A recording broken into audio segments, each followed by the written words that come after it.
Bonjour, bienvenue pour les nouvelles chroniques de Morissette. Alors, une fois n'est pas coutume, aujourd'hui, je ne vais pas vous parler polar, mais d'un joli conte initiatique.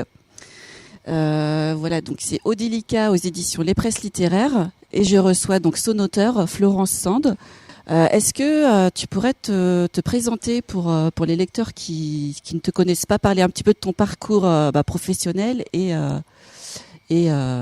d'auteur? Bien sûr. Alors, je viens originairement de Grenoble, où j'ai vécu jusqu'à mes 18 ans. J'ai ensuite suivi mes études à Nancy, à Toulouse, et des études d'ingénieur en génie industriel. J'ai ensuite occupé plusieurs postes à responsabilité à Paris et en Chine, à Canton, où j'étais responsable notamment des relations internationales du Centre anti-cancer.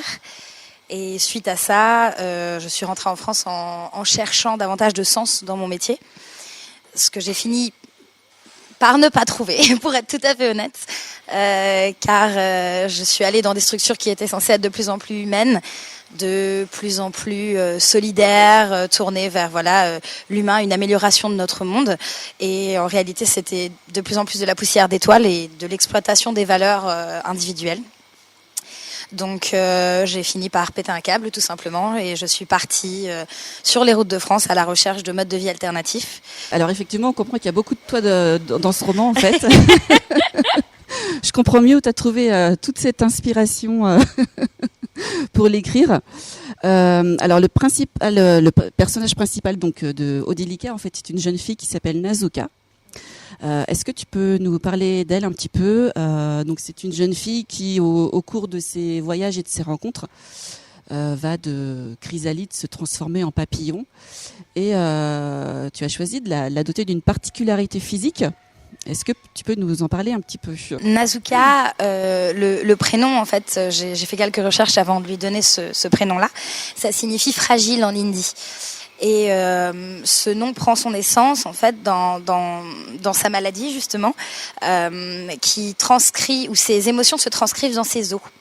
C'est-à-dire que quand elle est malheureuse, quand elle est triste, quand quelque chose la contrarie, ses os vont se fendre et vont finir par devenir poussière. Tandis que quand elle est heureuse et quand elle se sent bien, ses os vont se renforcer et devenir durs comme de la pierre.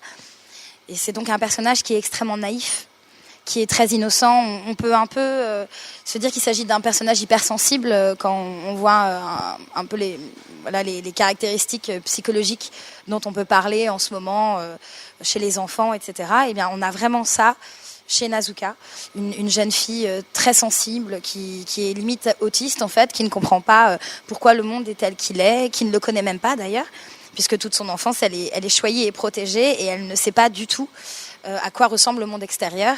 Et comme un peu dans la caverne de Platon, elle pense que ce qu'elle voit à son horizon est l'horizon du monde et qu'il n'y a rien derrière. Alors moi j'ai beaucoup pensé à certains moments en fait au Magicien d'Oz et à Alice au Pays des Merveilles. Alors la lecture est très subjective, peut-être que je suis à côté de la plaque, mais en fait il y a des descriptions très très oniriques, très très poétiques, avec profusion de nourriture, tout est gigantesque. Est-ce que c'est quelque chose que t'as souhaité transmettre ou c'est ma vision à moi? L'abondance que tu décris en Chine, elle existe réellement. C'est-à-dire que avoir de la nourriture partout, des stands de nourriture absolument partout, une effervescence folle, c'est véritablement la sensation qu'on a quand on va se balader en Chine. Pour le reste de l'abondance, tout ce qui est gigantesque, les paysages oniriques, c'est davantage que j'ai une vision du monde un peu particulière, je pense. Et tous mes merveilles, à chaque fois que je vais quelque part, je regarde les choses comme si j'étais un enfant, entre guillemets. Et c'est ça que j'ai voulu mettre dans le roman, en fait. Essayer de rendre extraordinaires les choses ordinaires qui, du coup, deviennent magiques et oniriques. Est-ce qu'on peut aborder le mensonge, en fait, qui a une place très très importante dans ton roman, en fait, puisque Nazuka part en Écosse, ensuite elle va en Chine et elle finit en Tanzanie.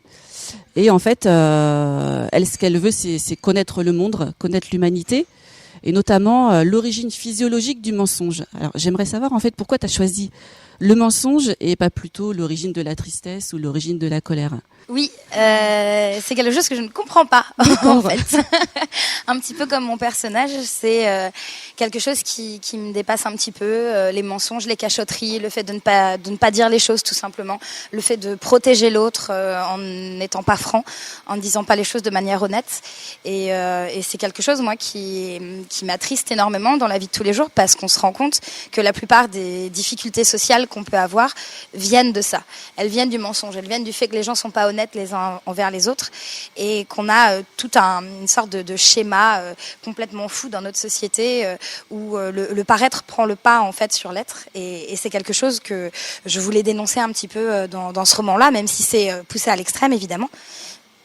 Et donc c'est pour ça que j'ai voulu excusez-moi, c'est pour ça que j'ai voulu parler du mensonge. Et de ce rapport qu'elle a, on a un petit peu comme un poussin qui sort de l'œuf et qui a un humain, qui a des émotions, et qui découvre que les gens autour d'elle n'ont pas les mêmes émotions et ne l'expriment pas de la même manière, et elle veut comprendre pourquoi. Et c'est pour ça qu'elle va vers ces recherches-là. Page 103, précisément. Tu écris: peut-on catégoriser un écrivain ou un conteur en tant qu'être mauvais, ou menteur entre parenthèses, puisqu'il est capable de fleurir des histoires? Alors, l'écrivain est-il un menteur? Alors, oui et non. Je pense qu'en effet, l'écrivain est un menteur, mais quand il s'agit d'écrire des histoires, ce n'est pas dédié à un public particulier, à une personne qu'on va essayer de décevoir, en fait. C'est là qu'est la différence pour moi. C'est-à-dire que le menteur suprême a une imagination extraordinaire et débordante, soit, qu'il l'utilise pour écrire des bouquins plutôt que pour mentir aux gens autour de lui, en fait. C'est plutôt cette idée-là. On peut considérer que l'écrivain est un menteur, mais pour moi, il met à jour en fait des histoires. Donc il n'est pas de la même catégorie que ceux que Nazuka essaie de comprendre. Alors, Odélika, est-ce que tu peux nous parler du titre? Alors, Odélika peut avoir plusieurs sens. Os délicat, tout d'abord, étant donné sa maladie. Odélika, comme une ode à la délicatesse, ou Odélika, comme dans le monde du délicat, entre guillemets. Voilà, c'est un peu tout ça qui est englobé dans le même titre. Je me disais, pourquoi pas, ça permettait d'englober pas mal de choses, et j'aimais bien. Donc, Ce conte initiatique, il s'adresse à quel type de public? L'écriture est assez simple.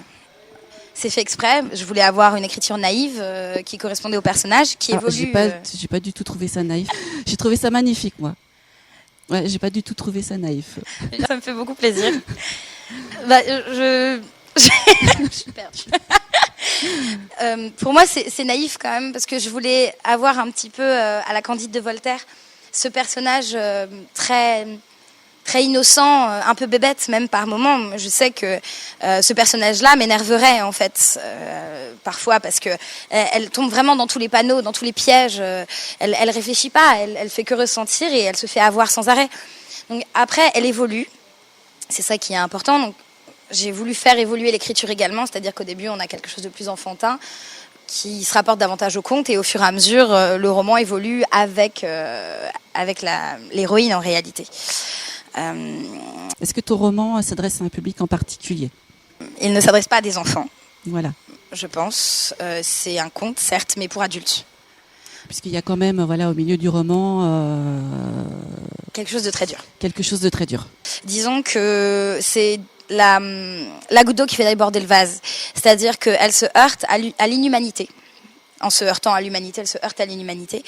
Et elle va subir beaucoup de choses très désagréables, le mensonge, le vol, etc.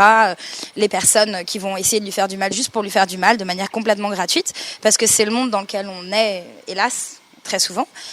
Et là, il va se passer quelque chose qui, en fait, va créer une sorte de déclic chez elle. C'est-à-dire qu'avant, toutes ces choses qui se passaient, elle les laissait finalement se faire, parce qu'elle apprenait et qu'elle pensait que c'était plus ou moins normal, ou alors tout simplement elle ne comprenait pas. Et là, elle comprend qu'il y a quelque chose de très grave qui s'est passé et que ça n'est pas normal. Et comme ça n'est pas normal, elle essaie de elle-même évoluer et devenir une autre personne, ou en tout cas faire en sorte que ce genre de choses ne lui arrive plus. Eh bien, on va finir par tes projets. Je fais partie des romanciers nantais. depuis quelques mois et notamment nous allons nous retrouver pour travailler ensemble. C'est un petit atelier d'écriture entre nous pour essayer de donner des nouvelles billes, un petit peu d'écriture scénaristique notamment. Il y a également pas mal de dédicaces qui sont prévues, notamment je serai au 3 Pinardier le 18 novembre de 18h30 à 20h30 si je ne me trompe pas, avec les romanciers nantais. Il y a également un salon qui devrait être prévu en novembre. Je ne sais plus où, il me semble que c'est Saint-Nazaire, mais je ne saurais absolument pas dire. Et ensuite, sur le reste des projets, j'ai donc un roman qui est en cours de correction et de relecture par plusieurs personnes qui, j'espère, me feront évoluer un peu dans mon écriture, parce que j'estime personnellement qu'elle est extrêmement améliorable. Et il y a un quatrième roman donc en écriture en ce moment, sur lequel je m'amuse énormément. D'accord. Et qui va encore être totalement autre chose. Tous mes romans sont très différents les uns des autres et j'ai envie de garder ça en fait. Il y a certainement un fil conducteur un petit peu si on cherche et dans les personnages, dans l'écriture, etc. Mais à chaque fois, j'essaie d'avoir un style différent, un univers différent, des personnages, caractéristiques différentes et une histoire qui n'a absolument rien à voir.